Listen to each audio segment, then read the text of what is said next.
جس نے اس کی تیاری کر لی وہ نجات پا گیا اور کامیاب ہو گیا۔ اور اس کی تیاری اسی صورت میں ممکن ہے جب ہم اللہ اور اس کے حبیب کی فرما برداری کریں اور ان کی نافرمانی سے بچتے رہیں، کیونکہ جنت اور دوزخ واضح طور پر بیان کر دیا گیا کہ کس شخص کی منزل بنیں گی۔ اللہ سبحانہ و تعالی نے فرما دیا جس شخص نے حکم مانا، اطاعت کی اللہ اور اس کے رسول کی، اس کی منزل جنت ہوگی، اس کا ٹھکانہ جنت ہے۔ اور جس شخص نے نافرمانی کی، جس شخص نے اللہ اور اس کے نبی کی نافرمانی کی اور اس کی حدوں کو پار کیا، اس کی حدود سے تجاوز کی، اس کا ٹھکانہ دوزخ ہوگا۔ بالکل واضح ہے، کسی قسم کا کوئی شک، کوئی شبہ اس میں نہیں ہے کہ نجات کا راستہ، انعام یافتہ لوگوں کا راستہ، ہدایت کا راستہ، صراط مستقیم حق کا راستہ ہے، اللہ کی اور نبی کی فرما برداری کا راستہ ہے۔ اسی لیے فرمایا گیا کہ انعام یافتہ لوگوں کے راستے پر چلنے کی دعا کرو۔ پھر جو بتایا گیا تھا انعام یافتہ لوگوں میں شہداء ہیں۔ شہید کہتے ہیں گواہی دینے والے کو، شہادت دینے والے کو۔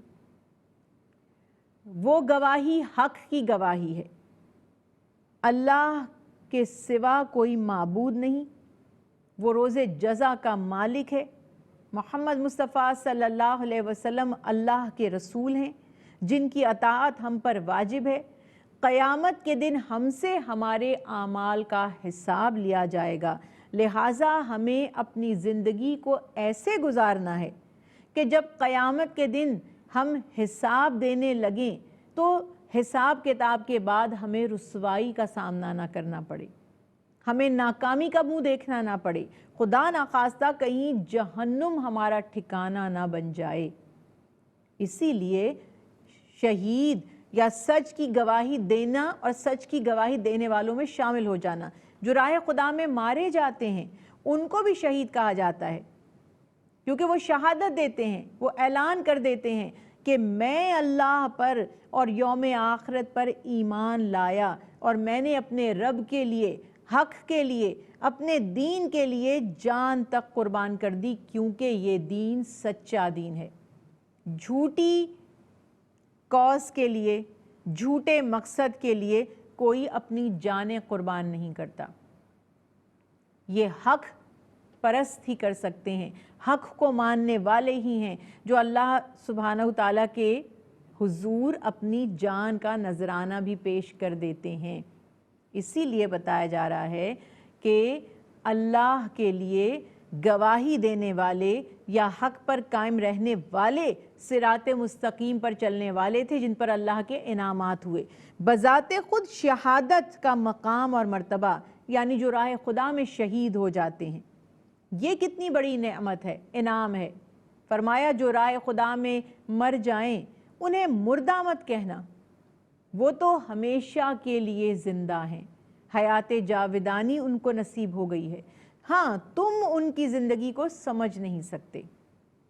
اسی لیے انعام یافتہ لوگوں میں شہادت دینے والے توحید کی، شہادت دینے والے رسالت محمدی صلی اللہ علیہ وسلم کی، شہادت دینے والے حق کی، اور شہید ہو جانے والے، قربان ہو جانے والے سب شامل ہیں۔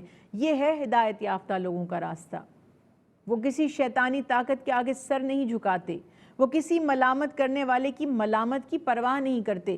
مجھے اگر شریعت پر عمل کروں نوکری نہیں ملے گی، اگر میں اسکارف لوں تو مجھے فلاں جگہ نوکری نہیں ملے گی، اگر میں اسلامی لباس پہنوں یا جیسے مرد حضرات داڑھی رکھتے ہیں، ریش رکھتے ہیں، تو وہ ہمیں ملازمت نہیں ملے گی، ہمیں ترقی نہیں ملے گی، ہمارا پروموشن نہیں ہوگا۔ یہ دنیاوی فکریں جو ہم پر لاحق ہو جاتی ہیں، غلط کام نہیں کریں گے تو یہ نوکری قائم نہیں رہے گی، جھوٹ نہیں بولیں گے تو کام نہیں بنے گا، یعنی یہ سارے ایکسکیوزز ہم نے جو اپنے اوپر طاری کر لیے ہیں، پورا انوائرمنٹ ہم نے اپنا ایسا بنا لیا ہے، اور ہم اس کو جسٹیفائی کرتے ہیں کہ اگر میں یہ نہ کروں تو شاید میں پنپ نہ سکوں، میری زندگی خطرے میں پڑ جائے، میری ترقی، میری بقا، میری فلاح خطرے میں پڑ جائے. تو پھر ان لوگوں پر غور کر کے کیا سمجھ آیا ہمیں؟ یہ کون سی ہستیاں تھیں جنہیں صدیق اور شہید کہا گیا؟ انہوں نے تو کسی چیز کی پرواہ نہیں کی، نہ اپنے اولادوں کے چھوٹ جانے کا غم کیا، نہ اپنے گھر بار کے لٹ جانے کی کوئی فکر کی.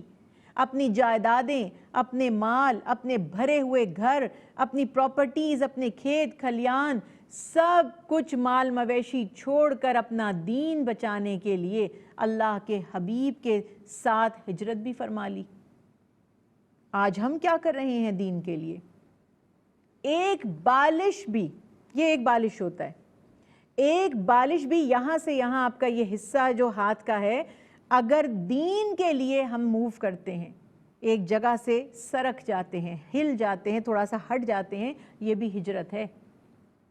جہاں اللہ اور اس کے نبی کے احکامات کا مذاق اڑایا جا رہا ہو، جہاں اللہ اور اس کے نبی کے احکامات کو پامال کیا جا رہا ہو، وہاں سے ہٹ جانا ہجرت ہے.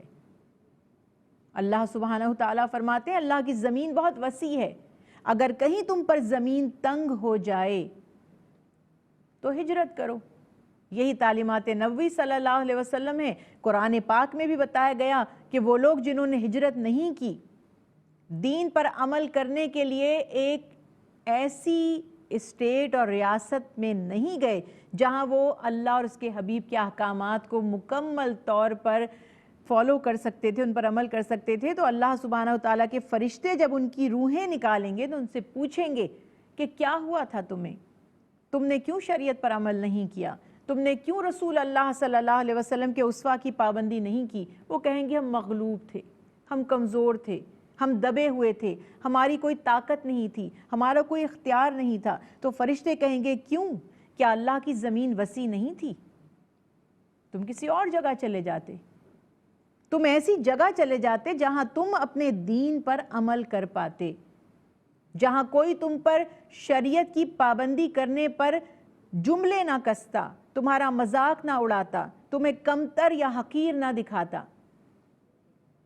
یہ ہے صراط مستقیم. آج ہم جواز بناتے ہیں گناہ کو، میری نوکری کے لیے، میری ترقی کے لیے. کون سی ترقی؟ کیسی ترقی؟ تھوڑے دن کے لیے، دنیا کی زندگی کے لیے. بظاہر اگر آپ کو ترقی مل بھی جائے تو کیا فائدہ؟ ایوریج ایج کتنی ہے انسان کی؟ 60, 70, 80. چلیے بہت کسی نے جی لیا 100 سال جی لے گا، اور وہ آپ سمجھتے ہی ہیں کہ پھر بڑھاپے کی زندگی تو بہت ہی زیادہ تکلیف دہ ہو جاتی ہے. اس میں تو بس انسان بے بس اور لاچار ہو کر بیٹھ ہی جاتا ہے، کوئی وہ کریٹیو کام تو وہ ویسے بھی نہیں کر پا رہا ہوتا جو اس کو اتنی ترقی چاہیے ہوتی ہے. جتنا نصیب میں رزق لکھا ہے وہ ملنا ہے، آپ سے کوئی چھین نہیں سکتا. اور جو آپ کے نصیب میں نہیں ہے آپ کہیں سے بھی چھین لیں، اچک لیں، دھوکہ دے دیں، کسی کو لوٹ مار کر لیں، جو آپ کے نصیب میں نہیں ہے وہ آپ کو نہیں مل سکتا. کیوں اپنے آپ کو دھوکہ دیں؟ کیوں اپنی زندگی کو برباد کریں؟ تو یہ سمجھیے کہ ہمیں ان صدیقین اور صالحین میں شامل ہونا ہے جو ہر گھڑی صالح اعمال کرتے ہیں. اور عمل بغیر ایمان کے اور ایمان بغیر عمل کے کوئی نفع نہیں دے گا. آمنو وعاملوا الصالحہ. بار بار اللہ سبحانہ وتعالیٰ فرما رہے ہیں محض لا الہ الا اللہ محمد رسول اللہ کہہ کر مت سمجھو کہ تم مومن بن چکے ہو. تمہیں عمل کرنا پڑے گا. جب تم نے اللہ کو اپنا معبود کہا ہے اور محمد مصطفیٰ صلی اللہ علیہ وسلم کو اللہ کا رسول سمجھا ہے، اپنا رسول مانا ہے، تو تمہیں ان کی اطاعت کرنی ہوگی، ورنہ تمہارا دعویٰ بیکار ہے، جھوٹا دعویٰ ہے، اس کی کوئی حیثیت نہیں ہے. وہ تو منافق بھی کہتے تھے ہم اللہ اور یوم آخر پر ایمان لاتے ہیں، پر کیا ہوا؟ اللہ سبحانہ وتعالیٰ نے فرمایا بدترین ہے یہ لوگ جو منہ سے کہتے ہیں کہ ہم ایمان والے ہیں مگر عمل نہیں کرتے.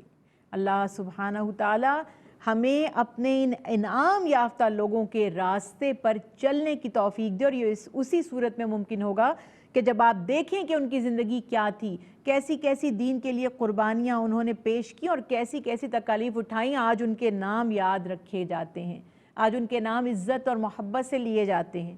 آج بھی تاریخ میں نہ صرف مسلمز بلکہ غیر مسلمز بھی ان کی تعریف کر رہے ہیں۔